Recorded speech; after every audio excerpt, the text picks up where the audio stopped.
with other diverse groups of Kenyans, including religious leaders from all faiths, about the crisis facing our country. They implored us to give dialogue, especially during the holy periods of Easter and Ramadan.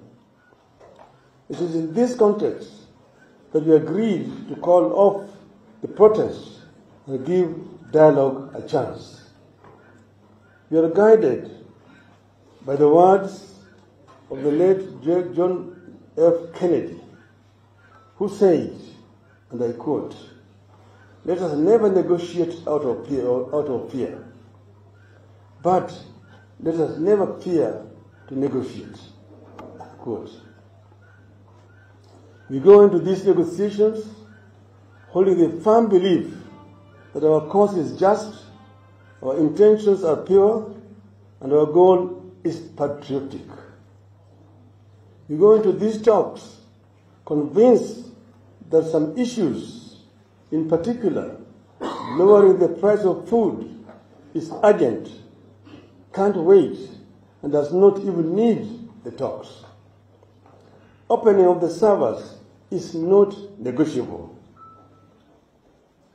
We agree that a balanced process, spearheaded by members of parliament from both sides and backed by experts, is an appropriate way to proceed. The end product will then be presented to Parliament for approval. We shall send our members to the Select Joint Committee, whose terms of reference shall be to A. Recommend measures to lower the cost of unga, fuel, electricity, and school fees.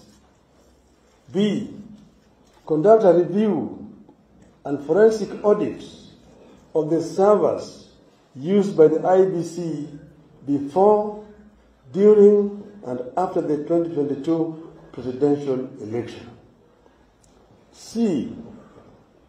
Review the appointment and dismissal of IEBC commissioners, including their tenure of office, and recommend institutional, policy, legal, and constitutional mechanisms, restructuring and reforms of the IEBC. D. Consider the constructing of IEBC by devolving structures to counties, and whether the country really needs commissioners working on a permanent basis. E.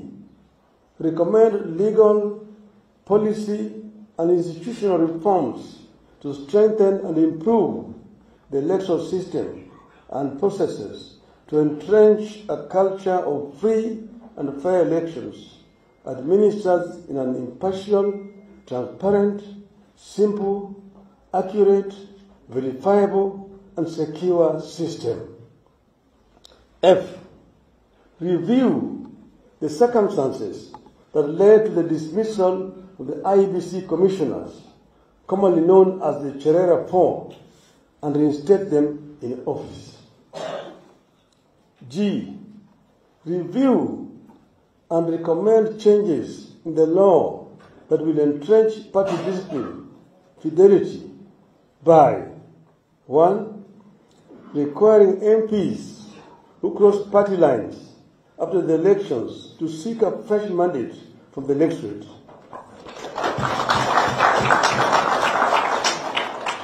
And 2. To allow parties to replace nominated MPs who cross party lines. H. Initiate legislation to address the electoral, governance, and economic gaps identified during the inquiry for consideration by the Houses as appropriate. The Joint Task Force shall present its report to Parliament within 30 days of its establishment. Finally, we reiterate 3 important points. 1. As J.F. Kennedy said, and I quote, "Civility is not a sign of weakness, and sincerity is always subject to proof. Unquote. 2.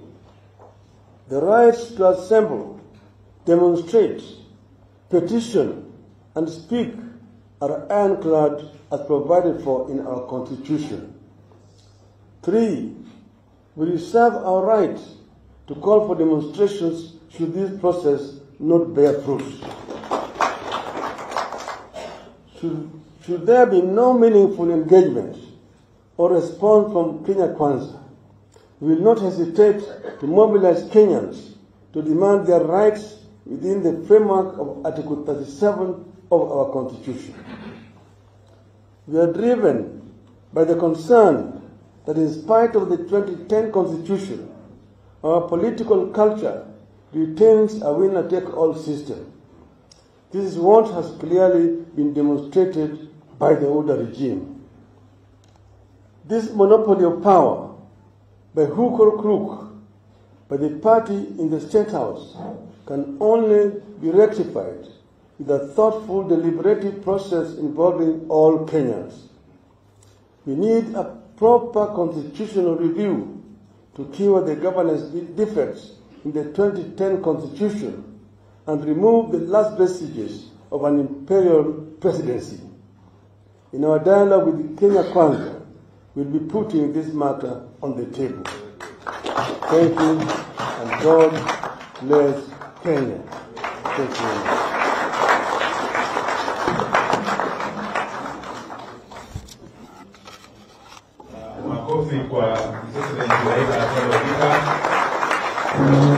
May I now ask the media to take short leave as proceed with the rest of the program.